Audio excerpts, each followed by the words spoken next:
What's good? What's good, people? Let me get myself in position here. Really wasn't prepared to do a video today, man. I had told myself I was gonna kind of, I don't know, kind of not take a break, but it's like Cowboys been up and down this year. It's a lot of things. It's a lot of energy that the Cowboys be taking away from you and everything. So, and I wasn't gonna do one. I know we games, lost. We won some games, and then we lost a couple. And then all the stuff and the speculation about who we were going to get and the free agency, all this kind of stuff, and all that pageantry. And I was like, it's a lot going. It's a lot of ups and downs, man. It's putting you on an emotional roller coaster. It's like, you know what? I might do one in a little bit. I don't know. And then about noon today, I got on my local news. I heard um, about Marshawn Kneeland, and we're gonna talk about that. Man,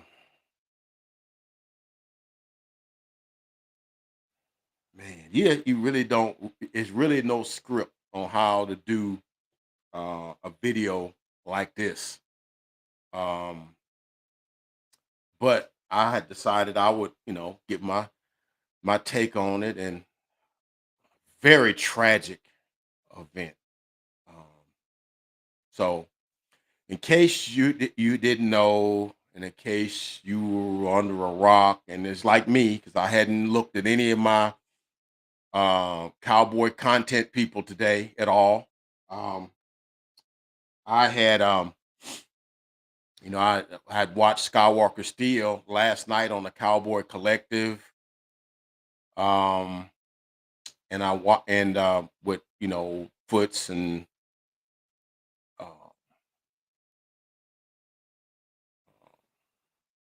Law Nation and uh, John. I can't think his last name's reporter, and they were just talking about how the Quentin Williams things is going to work, how this thing, the Logan Wilson thing is going to work, and all this kind of stuff. How Marshawn Kneeland was going to fit into this thing. We're going to run the five defensive line actions and stuff, and how all that was going to fit and stuff. We was even talking about that last night at work.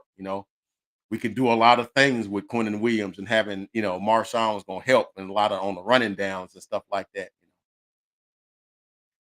And then about 12 today, I was looking at the local news. Like I said, I didn't look at any of the content dudes. I didn't watch Mike. Cause if I tuned in to Mike Fisher this morning, I guess I'd have known, but I didn't even listen to Mike Fisher this morning of um on this morning and his morning thing. He does one in the morning and one at 6 o'clock in the evening. So I didn't look at any of the things. So on local news is on at 12, and that was one of the things that said Cowboys defensive end Marshawn Nealon has died. And I was just like that. I'm like, you're kidding me. No. And so then I started scouring the news and content people. I ain't go to ESPN because I don't fool with them, but I went to the content people. Sure enough, um, I looked up Boss Cowboy. He was doing a little memorial, and shout out to Boss Cowboys. I looked up also DLL Sports with Jeff Kavanaugh, Jesse. Um, what is Jesse's last name? And then close Clarence. Uh, I want to say Clarence Williams, Clarence Hill. Um, and they did a little tribute to him as well. Uh, so the details are starting to come in. And I'll just give them to you. And I ain't gonna be on long, but I'm just gonna give you what I found out, and then what I give you my take on the thing. But Marshawn Nealon, is 24, drafted by the Dallas Cowboys in the 2024 second round draft. I want to say like pick number like 54 or something like that. Out of Western Michigan, was 6'3", 268 pounds, defensive end. Grew up in Grand Rapids, Michigan. Mom and dad was Sean and Wendy um, Nealon. Um, He played in 18 games for the Cowboys. Um, Started four. I think he had like 26 tackles. I think one sack, a number of quarterback pressures. And if you watch the game Monday night, I know we lost 27-17. He after a block punt, he scored his first NFL touchdown. That he and Sam Williams celebrated as they walked off the field. And who knew at that point that you know, you would only have two more days of life left. Marshawn Kneeland dead at 24. And you want to say too young, much too young, but those things aren't in our hands. Um, we operate under the authority of an Almighty who sees all things, and I know we don't understand all these things and why these things have to happen. Um, but it did happen, and he was taken away from us as fans. He was taken away from us, and then of course his family. Um, He had a girlfriend. I think she was pregnant with his child. So now his child's gonna grow up without his or her father. And I believe his father, Sean, was still living. He's survived by three other siblings: Sean Jr., AJ, and I think Amaya. I think that's what his Kamaya or something like that was his other sibling's name. As I said, he was 24. Um,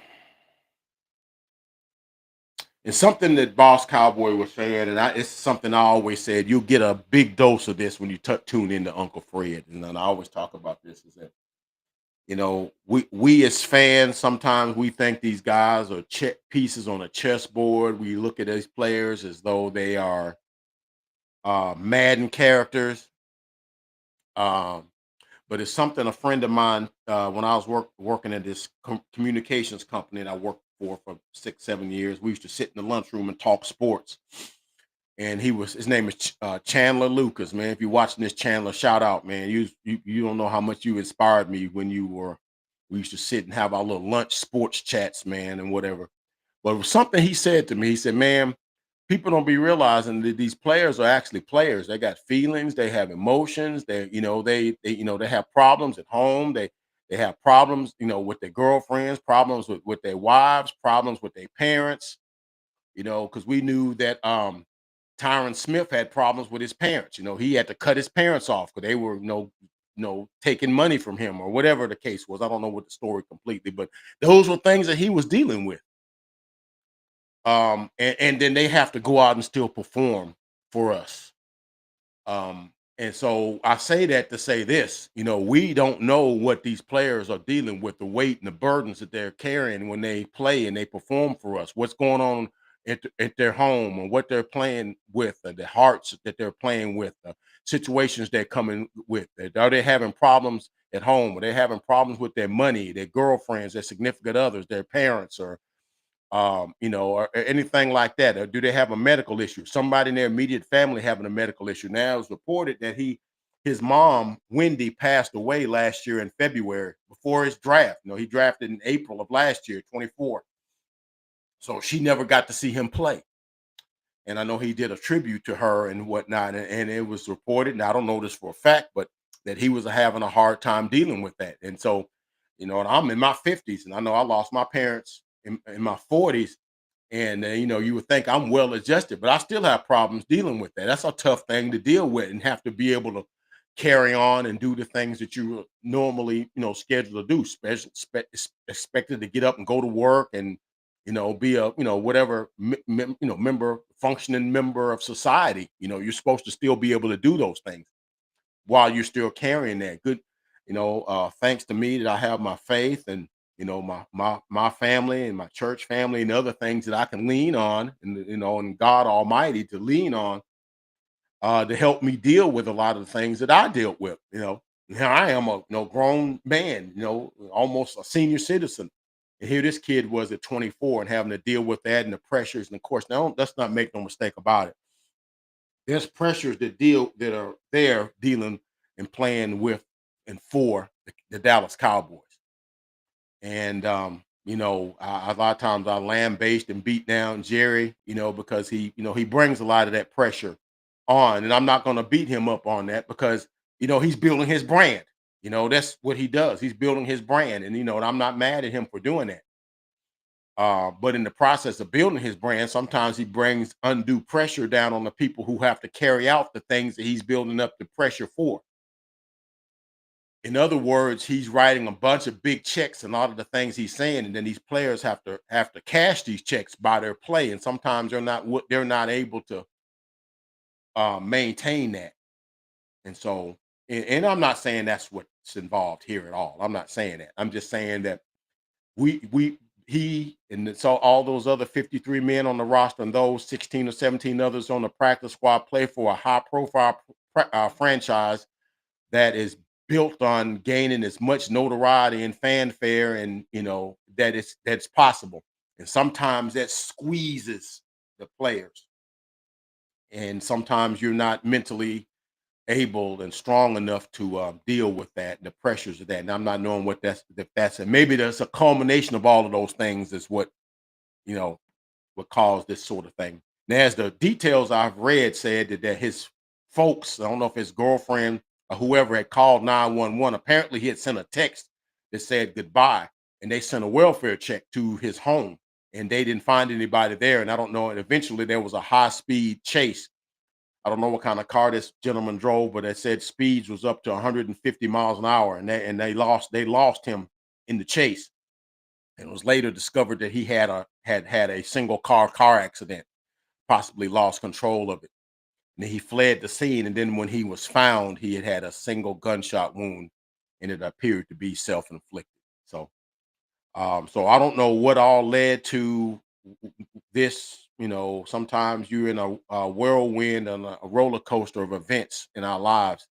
A guy, I mean, and just how I don't know, and I say it's been purported he had some mental illness in the ideations too. So mental illness is a thing that we still don't understand. We think people put on these things, and then some people probably do, but there are people that are dealing with a lot of things, and a lot of times we're just quick to just dismiss people or the put put aspersions on people, and not be thinking about how this affects them. And I think of guys like Mozzie Smith. A lot of people beat that man in the ground, and I was real careful not to do that to him in my critique when I talked about him on these platforms. Because they made him gain weight, made him lose weight, made him gain weight, and made him play a style that wasn't conducive of how he played when he was at Michigan. And people was beating him down. Every newscaster or whatever was calling him a bust and a waste of space and things like that. And people sometimes have the hard time dealing with that. And of course, you play for the Cowboys and the pressures to deal with that.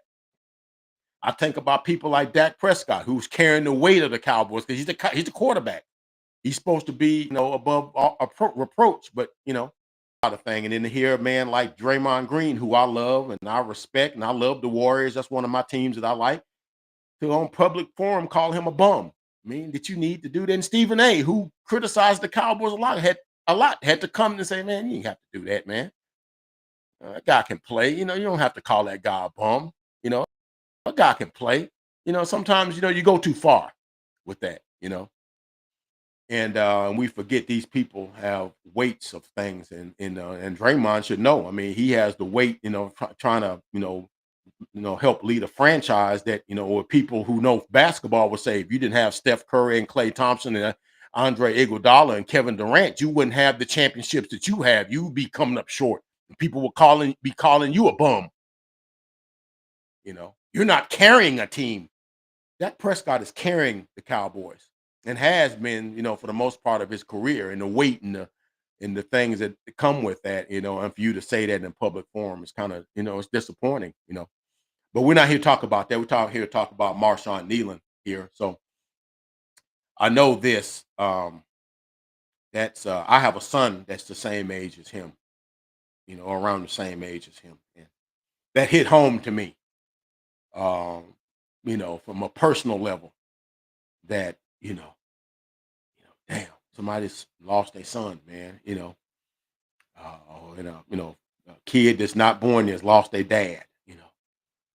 So I will say this, and as we get ready to close this video, like I said, I don't want to beat this thing to death, whatever. Uh, but man, when you got people that are dealing with these types of things, man, check on these people, man. Be careful when you criticize people in the public light and stuff like that. They have feelings too. And I'm not saying everybody becomes, soft or whatever and things of this nature. Because when you play professional sports, you have to be able to have a thick skin and have some sort of, resolve and resiliency and whatnot, because that kind of comes with the territory. You know, sometimes you go too far. Sometimes it goes too far. And all I know was a young man who had a lot of promise. Had a lot for him. He's a tall, and no Diddy, none of that. That was a good looking dude, man. Well spoken. I saw one of his videos, articulate, well spoken, nice, good looking guy. Kind of, if you would look at it from the surface, had the world in his hands, right? He was a guy that the Cowboys would have paid too.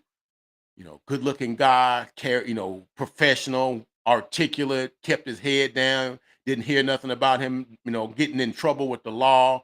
Was a good player, was an ascending player, did his, he wasn't, a great player, but 2 years, 18 games into his career, he had room to still grow, right? Had it all going. This is a guy that the Cowboys would have handed a 60, $70 million contract in his hand next year or the year after. They just would have done it because he personifies all the things of the guys that they, you know, always would pay. So he had the world in his hand. But you don't know sometimes the demons that these guys are fighting and the things they have in their heads. We don't understand the complexities of the human mind and how it controls your emotions, how you feel about things, where you're the way you're happy about certain things and sad about others, when you're upset or mad about certain things and laughing about other things, how it controls your emotions, how your brain and neurons and nerve endings and stuff travel messages from your brain to the various parts of your body. The very fact that you can put one foot in front of the other and not lose your balance and be able to run and jump and kick and catch and whatever are controlled by the faculties of the human brain. And one iota out of place can cause the whole deck of cards to be out of whack. Sometimes we don't really give place for that in our world, in our society today.